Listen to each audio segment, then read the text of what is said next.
So hello everyone, आपका स्वागत करता हूँ मैं हमारे एक नई जर्नी में क्लास 12th की। ठीक है, इसके अंदर हमने आपको ऐसे कब तक पता चल ही चुका होगा कि आईआईटी लेवल्स और नीट लेवल अलग हो चुके हैं।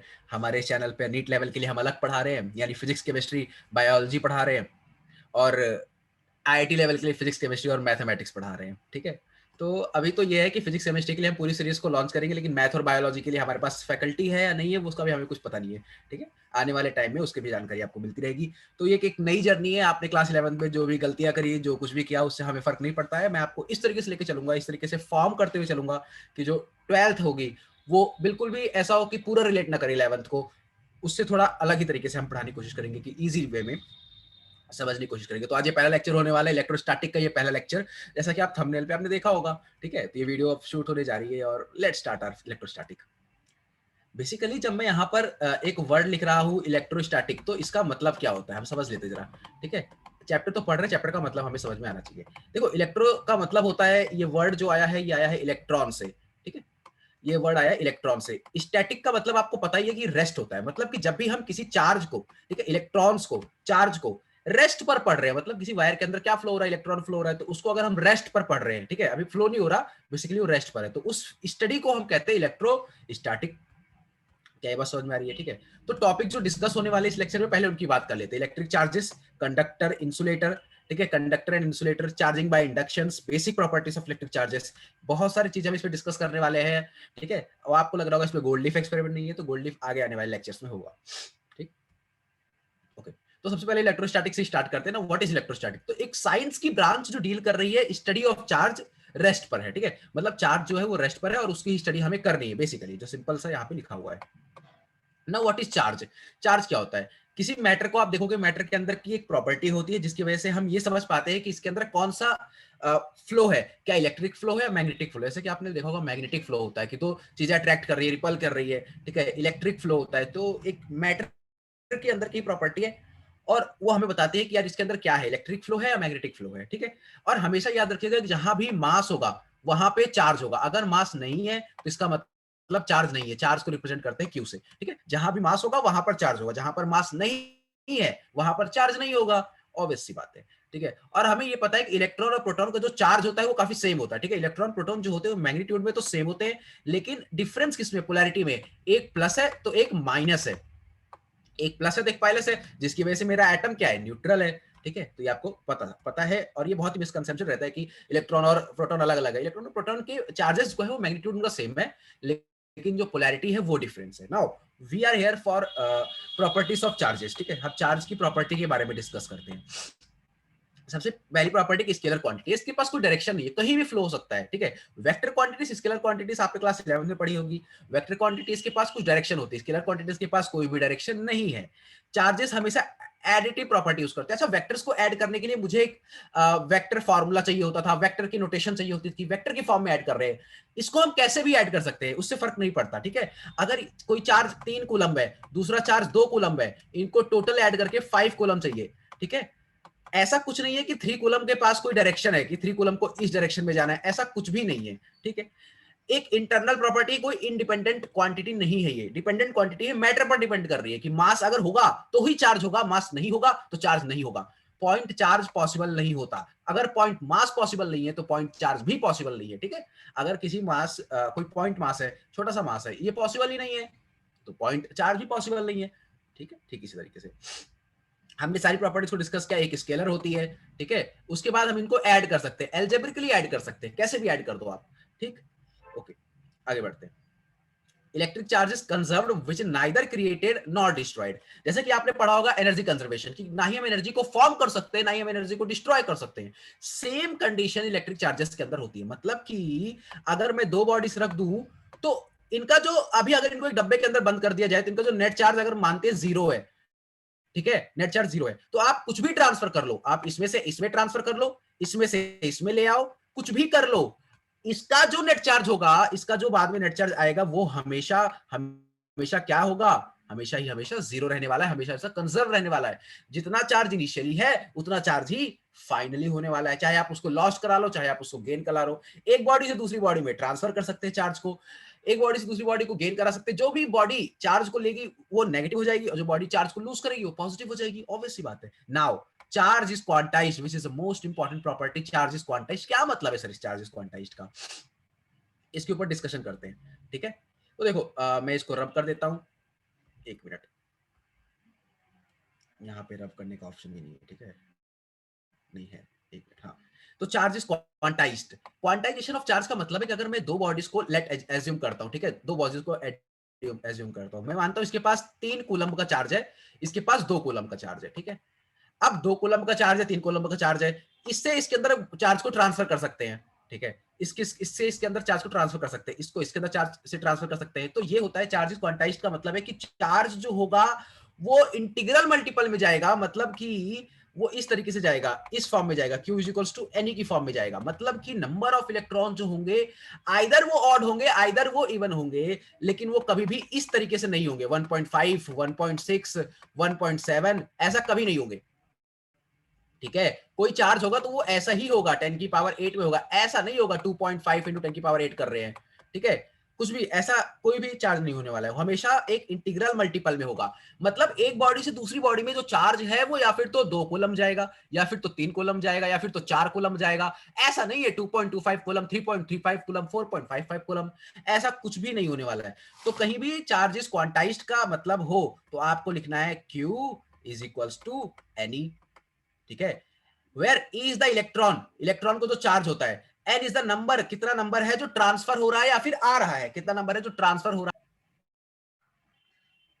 ठीक है। तो चार्ज होगा वो क्वांटाइज होगा, ठीक है। इलेक्ट्रॉन का जो भी चार्ज होता है उसका ही इंटीग्रल मल्टीपल निकल के जाता है, ठीक है। अब या तो वो कोई उसकी आगे, मतलब मैं अगर ई मान रहा हूं तो 2 जाएगा, 4 जाएगा या 5 जाएगा, इस तरीके से जाएगा, ऐसा नहीं होगा कि 1.5 मल्टीप्लाइड बाय इलेक्ट्रॉन का चार्ज, ऐसा नहीं होने वाला, ठीक। नाउ मेथड ऑफ चार्जिंग की बात करते हैं कि हम चार्जिंग कर कैसे सकते हैं। हम अपने फोन को चार्ज करते हैं, किसी भी बॉडी को चार्ज करते हैं, तो वो बॉडी चार्ज कैसे होती है। चार्ज होने का मतलब है कि किसी बॉडी के पास एक्सेस ऑफ इलेक्ट्रॉन्स होंगे, कुछ होगा, ठीक है। एक्सेस ऑफ इलेक्ट्रॉन सर प्रोटॉन्स क्यों जा सकते हो, प्रोटॉन्स जो होते हैं वो न्यूक्लियस पे अंदर है, ठीक है, और प्रोटॉन्स को काफी न्यूक्लियस ने काफी तरीके से पकड़ के रखा हुआ है, ठीक है, काफी ज्यादा फोर्स है उन दोनों के बीच में, तो वो प्रोटॉन इतनी जल्दी से निकल के नहीं जा सकता। इलेक्ट्रॉन बाहर है तो वो जा सकता है, ठीक है, इसलिए इलेक्ट्रॉन ज्यादा ट्रेवल करते हैं प्रोटॉन से, ठीक है। बाकी चाहे तो प्रोटॉन्स भी सकते ही है, ठीक है। चार्जिंग का मतलब क्या होता है कि आप किसी भी चीज को चार्ज करते हो, दूसरी बॉडी चार्ज होती है, ठीक है। हम अपने बालों पे स्केल रब करते हैं, ठीक है, तो वो भी चार्ज हो जाती है, क्योंकि हमारे बालों में इलेक्ट्रॉन से वो इलेक्ट्रॉन उसके अंदर ट्रांसफर हो गए हैं, तो बॉडी चार्ज हो गई है, ठीक है, और हमारी बॉडी अनचार्ज हो गई है, तो इस तरीके से। अब तो काफी सारे फोन है जो हम अपने पास अपने रनिंग करते करते भी चार्ज होते रहते हैं, हमारी बॉडी भी चार्ज प्रोड्यूस करती है, लेकिन काफी स्मॉल अमाउंट में प्रोड्यूस करती है, वो चार्ज उतना नहीं करती है, ठीक है। तो काफी हर बॉडी के पास चार्ज है, उसी को हम डिस्कस करने जा रहे हैं कि मेथड ऑफ चार्जिंग क्या होता है। सबसे पहले कंडक्शन की बात करते हैं। कंडक्शन होता क्या है, कंडक्शन सिर्फ और सिर्फ कंडक्टर्स के लिए वैलिड है, सिर्फ और सिर्फ कंडक्टर्स के लिए वैलिड है। हमेशा चार्ज हायर पोटेंशियल से लोअर पोटेंशियल की तरफ जाएगा। ये पोटेंशियल क्या होता है इसको डिस्कस करेंगे चैप्टर नंबर 3 में, ठीक है, अभी नहीं कर रहे। अभी सिर्फ याद रखना है कि चार्ज होता है वो हायर पोटेंशियल से लोअर पोटेंशियल के बीच में मूव ऑन करता है, ठीक है। तो ये जो पोटेंशियल होगा ना, पोटेंशियल को पहली बात तो मैं ये जनरल आइडिया दे दूं कि पोटेंशियल को हम वी से डिनोट करते हैं, ठीक है, वी से डिनोट करते हैं। ये जो वी जो होता है ये डायरेक्टली प्रोपोर्शनल होता है क्यू अपॉन में आर। ये क्यू जो है एक चार्ज है और आर एक रेडियस है, ठीक है, इसके डायरेक्टली प्रोपोर्शनल होता है ये बात आपको याद रखनी है।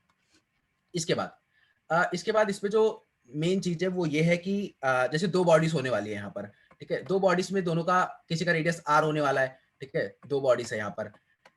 अब अगर इन दोनों का रेडियस बिल्कुल सेम है, ठीक है, अब इनके अंदर चार्ज कैसे ट्रांसफर होगा सर, तो इनके अगर इन दोनों का बॉडी का रेडियस बिल्कुल सेम है तो आप एक डायरेक्ट फॉर्मूला लगाते हैं Q1 प्लस Q2 बाई 2, ठीक है, charge of 1 charge of 2 by 2, ठीक है, इस तरीके का जनरल फॉर्मूला लगाते हैं। अगर दोनों का मटेरियल बिल्कुल सेम है, दोनों का रेडियस बिल्कुल सेम है, तब जनरल जो क्वांटिटीज होती है, अगर रेडियस सेम नहीं है, अगर मटेरियल सेम नहीं है, तो हम क्या करेंगे, हम इनके लिए फॉर्मूला यूज करेंगे। वो फॉर्मूला है हमारे पास, एक मिनट, हाँ, तो वो फॉर्मूला Q1 के लिए दोनों के लिए दोनों सेपरेट होंगे, ठीक है, इसके लिए भी ये वैलिड है, इसके लिए भी ये वैलिड है, ठीक, अलग अलग होगा। मतलब जब मटेरियल सेम होगी ना तो चार्जेस कहीं ना कहीं वो सेम दिखने लग जाएंगे हमें, लेकिन अभी वो कैसे होगा हम वो क्वेश्चन से ज्यादा अच्छे समझेंगे। लेकिन अगर मटेरियल सेम नहीं होता, मटेरियल सेम नहीं है, तो उस सिचुएशन में क्या करते हैं, रेडियस कुछ अलग आ जाती है, तो उस सिचुएशन में जो Q1 होगा पहली बॉडी के लिए जो चार्ज निकालेंगे वो निकालेंगे Q1 प्लस Q2, ठीक है, Q1 प्लस Q2 पहले वाले का चार्ज अपॉन में R1 plus R2 radius of 1 plus radius of 2, ये बात समझ आ रही है, ठीक है, और यहां पर मल्टीप्लीकेशन फाइनली कर देंगे R1 की, ठीक है, इस तरीके से। और जब Q2 के लिए करेंगे तो Q2 के लिए क्या करेंगे, ठीक है, Q2 के लिए हम करेंगे Q1 प्लस Q2, ठीक है, Q1 प्लस Q2 अपॉन में R1 प्लस R2। यहाँ पे मैं इसे थोड़ा नोट करता हूँ, Q1 प्लस Q2 और अपॉन में R1 प्लस R2। ठीक है जी, ये हो गया R1 प्लस R2 और यहाँ पर हम R2 का यूज करने लग जाएंगे। बेसिकली ये जो मैंने बताया था कि जब दोनों बॉडीज का जो दोनों बॉडीज सेम मटेरियल की हैं, उनका रेडियस सेम है, तो वो कहां से आया था? वो ये R1 और R2 से आया था। अगर मैं R को यहाँ रिप्लेस कर दूंगा, यहाँ भी R रिप्लेस कर दूंगा, तो 2R बन जाएगा, ऊपर R हो जाएगा और R से R कट जाएगा, Q1 प्लस Q2 बाई 2 आ जाएगा। ठीक है, तो कभी भी अगर सेम बॉडीज होती है, तो Q1 plus Q2 by R separately दोनों के लिए। ठीक है, और अगर सेम बॉडीज नहीं होती है तो Q1 प्लस Q2 अपॉन में R1 प्लस R2 और ऊपर मैंने आपको फॉर्मूला बताया है, होल ब्रैकेट R1 और R2 जैसा भी रेडियस गिवन होगा आपके पास। इस तरीके से हम सॉल्व करते हैं। ठीक है, आगे बढ़ते हुए देखते हैं इसको। मैंने आपको बताया कि जब भी हमारे पास दो चार्जेस के लिए दोनों का जब मटेरियल सेम होगा और जब रेडियस सेम होगा तो आप Q1 plus Q2 by R generally use करेंगे। लेकिन जब मटेरियल सेम नहीं होगा तो Q1 प्लस Q2 अपॉन में R1 प्लस R2 और ब्रैकेट में R1 और या R2 आप यूज करेंगे जैसा भी मटेरियल गिवन होगा। आपने फॉर्मूला नोट किया होगा, मैं एक बार फिर से बता देता हूं कि जब दोनों के लिए मटेरियल सेम है और दोनों का रेडियस सेम है, ठीक है, याद रखेंगे मटेरियल और रेडियस सेम है, तो आप दोनों के लिए सेपरेटली जो यूज करेंगे वो है Q1 प्लस Q2 अपॉन में R। ठीक है, और इस तरीके से इसके लिए भी वही यूज करेंगे, Q1 plus Q2 by R। Simple है। ठीक है, बेसिकली दोनों सेम ही है और आप एक भी निकालेंगे तो दोनों निकल जाएंगे। ठीक है, अब यहाँ पर और दूसरी चीज जब है, जब दोनों के मटेरियल सेम नहीं होगा, दोनों का रेडियस सेम नहीं होगा, तब क्या सर यूज करेंगे? तब ये यूज करेंगे Q1 प्लस Q2 अपॉन में R1 प्लस R2। ठीक है, R1 प्लस R2, बात वही रहने वाली है। अब यहां पर जो होगा वो बस ये चेंज हो जाएगा कि R1 होगा, और जब रेडियस 2 के लिए निकाल रहे होंगे, मतलब जब इस बॉडी के लिए निकाल रहे होंगे तो R1, जब इस बॉडी के लिए निकाल रहे होंगे तो R2। ठीक है, इस तरीके की काम आपको करनी है, Q1 प्लस Q2 अपॉन में R1 प्लस R2। ये रहा सिस्टम, ये हो जाएगा इस तरीके से सॉल्व। आपको बस ये सारे 4 फॉर्मूले याद रखने होंगे। ठीक है, और ये क्वेश्चन आपके लिए होगा होमवर्क, जिसको हम अगले आने वाले लेक्चर में यानी कल के लेक्चर में इसे डिस्कस करेंगे पूरी तरीके से। ठीक है, तो ये भी आपको पता है, law of conservation of charge भी आपको पता है क्या होता है। ठीक है, मैं फिर से नहीं बताने वाला। ठीक, आगे बढ़ते हैं। नाउ फ्रिक्शनल चार्जिंग की बात करते हैं। फ्रिक्शनल चार्जिंग क्या होती है? जब भी हम दो बॉडी को रब करते हैं एक दूसरे से, फ्रिक्शन की वजह से एक दोनों बॉडी में हीट जनरेट होगी। हम दोनों बॉडीज को रब कर रहे हैं, अगर आप अपने हैंड को रब कर रहे हो तो दोनों बॉडी में फ्रिक्शन जनरेट हो रही है, जिसकी वजह से एक बॉडी में से दूसरी बॉडी में जो होगा इलेक्ट्रॉन ट्रांसफर हो जाएगा। यही लिखा है यहाँ पर, जब दो बॉडी को रब कर रहे हैं तो इलेक्ट्रॉन जो है एक बॉडी से दूसरी बॉडी में ट्रांसफर हो जा रहा है। जनरली इलेक्ट्रॉन जो होगा वो कहां से ट्रांसफर होगा? लो इलेक्ट्रोनेगेटिव से हाई इलेक्ट्रोनेगेटिव तक। कंडक्शन कहां हो रहा था? हायर पोटेंशियल से लोअर पोटेंशियल पर। ये कहां हो रहा है? लो इलेक्ट्रोनेगेटिव से हायर इलेक्ट्रोनेगेटिव बॉडी तक। ठीक है, जो चार्ज होगा वो इक्वल होगा लेकिन अपोजिट होगा, जैसे कि एक पॉजिटिव होगा तो दूसरा नेगेटिव होगा, इस तरीके से अपोजिट होगा। लेकिन ये है कि चार्जेस बिल्कुल सेम रहेंगे, क्योंकि यहाँ पे क्या कर रहा है? चार्ज को कंजर्व करना है। ठीक है, charge is neither created nor be destroyed. लेकिन ये याद रखना है कि जब भी हम दो बॉडीज को यूज कर रहे हो, बॉडी ए बॉडी बी, तो ये दोनों बॉडीज तो या तो दोनों ही इंसुलेटर हो तो बहुत बढ़िया बात है, लेकिन या तो एक इंसुलेटर हो। ऐसा कभी नहीं होना चाहिए कि दोनों कंडक्टर हो। अगर दोनों कंडक्टर होंगे तो इनके बीच में कंडक्शन स्टार्ट हो जाएगी, कंडक्शन भी कांटेक्ट से होती है, इनके बीच में कंडक्शन स्टार्ट हो जाएगी। दोनों में से एक तो इंसुलेटर होना चाहिए, ठीक है, और दूसरा कंडक्टर होगा तो चलेगा। बट आपको ये याद रखना है कि दोनों ही इंसुलेटर हो या फिर तो एक इंसुलेटर हो कोई। ठीक है, इस तरीके से बात करते हैं। Now time for induction. Induction का मतलब है कि जैसे कि हम कोई इंडक्शन को जरा समझ लेते हैं पहले, इंडक्शन होता क्या है। ठीक है, उसके बाद डेफिनेशन रीड करेंगे। बेसिकली इंडक्शन होता क्या, जैसे कि मैं मानता हूं यहां पर कि मेरे पास कोई एक कंडक्टर से बनी हुई कोई ऐसा बॉडी, स्फीयर बॉडी है। ठीक है, इसके अंदर जो चार्ज है वो न्यूट्रल बॉडी है ये। ठीक है, यहाँ पर मैंने कोई एक मेटल की रॉड ऐसे लगा दी है general C.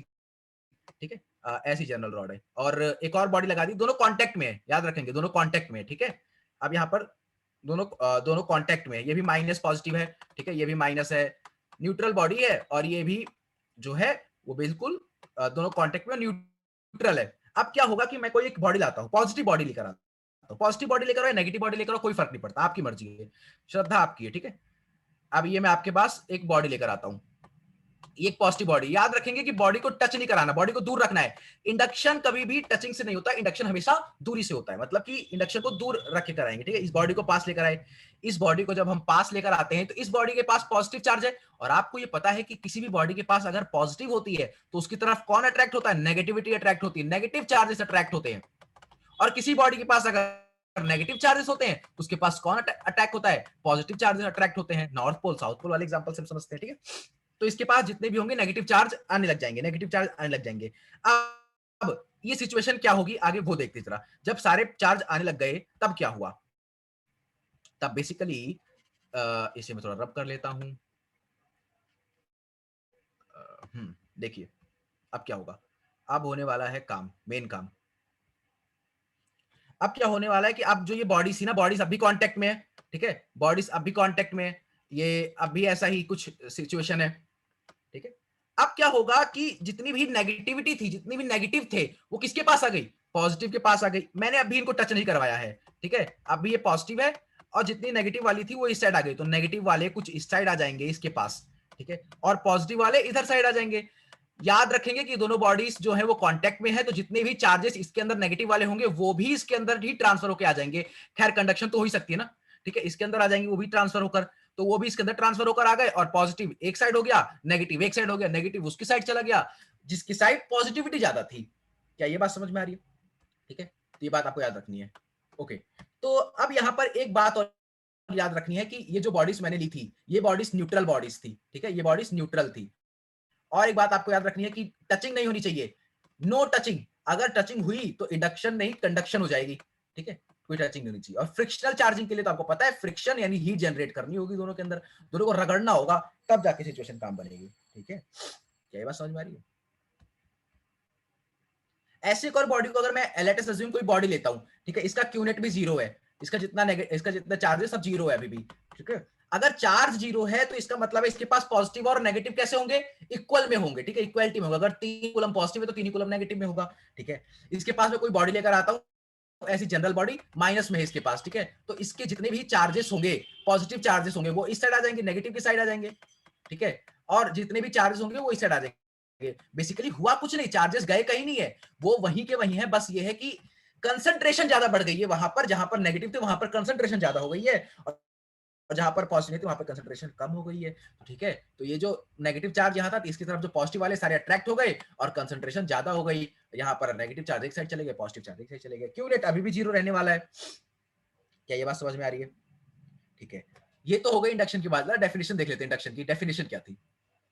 Induction, where a charged body is kept close to a neutral body, there is a separation of negative charge and positive charge inside the lattice of a body, which lead to the induction and is charge induced on both side of the body. ठीक है, charge जो होगा induce करा लेगा, positive negative वाले को, negative positive वाले को अपनी तरफ अट्रैक्ट कर लेगा, और इस तरीके से चार्ज हो गए वो फैल जाएंगे। क्या ये बात समझ में आ रही है, ठीक है। आपकी स्कूल एग्जाम्स के अंदर जब ये डेफिनेशन पूछी जाएगी तो आप लिख सकते हैं, बाकी बेसिक आपको आइडिया क्लियर है, ठीक।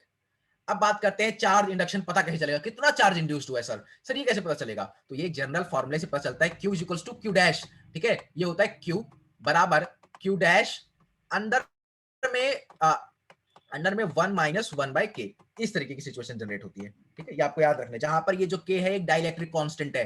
डाइलेक्ट्रिक कांस्टेंट क्या होता है आगे आगे समझते चलेंगे, ठीक है। डाइलेक्ट्रिक बेसिकली इंसुलेटर ही होता है, आगे हम और बात करेंगे इसके ऊपर। ये मटेरियल पर डिपेंड होता है कि मटेरियल कैसा होगा उस पर डिपेंडेंट करेगी इसकी वैल्यू, अपने आप कोई डिफाइंड वैल्यू नहीं है मेरे पास, ठीक है, ये डिपेंड करेगी मटेरियल पे। आगे आगे हम आते आते समझ लेंगे, ठीक है। अब क्या होगा कि जो अब इसको एक के लिए समझेंगे, इसके लिए कंडक्टर के लिए समझते हैं। कंडक्टर के लिए क्या करेंगे कि हम कोई जनरल बॉडी मान लेते हैं, ये अपनी बॉडी मान ली, ठीक है। इस बॉडी में हमने क्या किया कि एक पॉजिटिव को लेकर आ गए इसके पास, बॉडी अभी न्यूट्रल थी, ठीक है, एक पॉजिटिव को इसके पास लेकर आ गए, कोई पॉजिटिव बॉडी थी उसको इसके पास लेकर आ गए, और हमने क्या किया कि जो नेगेटिव वाले होंगे वो तो इस साइड आ जाएंगे, जैसे कि मैंने आपको पहले भी बताया, और पॉजिटिव वाले इस साइड आ जाएंगे, ठीक है। तो अब क्या होगा, इसके लिए जो क्यू डिफाइंड होगा वो इस तरीके से होता है, Q इज इक्वल्स टू, मुझे पता करना है कि यार कितने पॉजिटिव कितने नेगेटिव चार्ज कहां कहां इंड्यूस्ड हुए, कितने नेगेटिव चार्ज इस पॉजिटिव के पास आ गए हैं, मुझे वो पता करना है, ठीक है। तो वो कैसे पता करेंगे, 1 माइनस 1 बाय के से। आपको याद रखना है कि जो के होता है कंडक्टर के लिए वो इनफाइनाइट होता है, ये याद रखना है, कंडक्टर के लिए वैल्यू इनफाइनाइट होती है। अगर कंडक्टर के लिए वैल्यू इनफाइनाइट है तो 1 माइनस 1 बाय इंफिनिटी 1 होता है, यानी 1 बाय इंफिनिटी 0 होता है, और 1 माइनस 0 0 होता है। तो तो जितना चार्ज होगा वो माइनस क्यू डैश होता है, ठीक है, बेसिकली माइनस क्यू डैश के इक्वल हो जाएगा। क्या ये बात समझ में आ रही है? ठीक है, इंड्यूस्ड चार्ज क्यू डैश जो है वो ये एक चार्ज है क्यू, और ये जो चार्ज है वो इंड्यूस्ड चार्ज है। Q dash is nothing but the induced charge, confusion नहीं होनी। क्यू एक चार्ज है, ये एक इंड्यूस्ड चार्ज है, मतलब कि जो चार्ज इधर उठ के आ गया है वो एक चार्ज है, ठीक है। ये आपको ये बात याद रखनी है। नाउ अब हम बात करते हैं क्या क्या इंसुलेटर्स के लिए क्या होगा। इंसुलेटर में तो कुछ ऐसी सिचुएशन हो रही होगी, तो इंसुलेटर में क्या होगा देखते हैं। अच्छा, आपको कंडक्टर और इंसुलेटर के बीच का डिफरेंस मालूम है क्या होता है? बचपन से पढ़ते आ रहे, कंडक्टर और इंसुलेटर के बीच का डिफरेंस, जो भी चार्जेस को अलाउ कर दे ट्रांसफर करने में खुद से, ठीक है, अगर मैं किसी बॉडी पे चार्ज लगा रहा हूं और वो अलाउ कर रही है खुद चार्ज को आगे पहुंचा रही है, तो इसका मतलब वो कंडक्टर है, ठीक है। और इंसुलेटर कौन होते हैं? जो चार्जेस को वहीं का वहीं रोक दे, मतलब उसे आगे जाने ना दे, ठीक है, उसी कंडीशन में रोक दे, जिसे उसे आगे बढ़ने ना दे। जहां पर हमने चार्ज डाला उसने चार्ज को आगे नहीं बढ़ने दिया, वहीं का वहीं रोक दिया। और सेमीकंडक्टर्स कौन होते हैं? जो पार्शियल अलाउ करते हैं चार्जेस को, ठीक है। आगे आने वाले लेक्चर्स में हम उनको भी डिस्कस कर लेंगे, छोटे से बेसिक सा पार्ट है, डिस्कशन जरूरी है आपके स्कूल एग्जाम्स के लिए, बहुत इंपॉर्टेंट है। नाउ डाइलेक्ट्रिक और इंसुलेटर, आप डाइलेक्ट्रिक को इंसुलेटर बोलो, इंसुलेटर को डाइलेक्ट्रिक बोलो, आपकी श्रद्धा, आप कुछ भी बोलो, मर्जी आपकी है। इसके लिए के कभी भी इनफाइनाइट नहीं होता, के कुछ वैल्यू होगी, ठीक है, आपको याद रखना के कुछ वैल्यू होगी। क्या ये बात समझ में आ रही है? अच्छा, के एक वैल्यू होगी, क्यू डैश जो होता है वो हमें अभी पता है कि माइनस क्यू अपॉन में 1 - 1/k, या ऐसे कर लो इसे, ठीक है, कंफ्यूजन होगी। तो ये हम एक काम करते हैं, ये देखो जहां गए इरेजर, यार इरेजर कहां गया, ठीक है, ये रहा, ठीक है।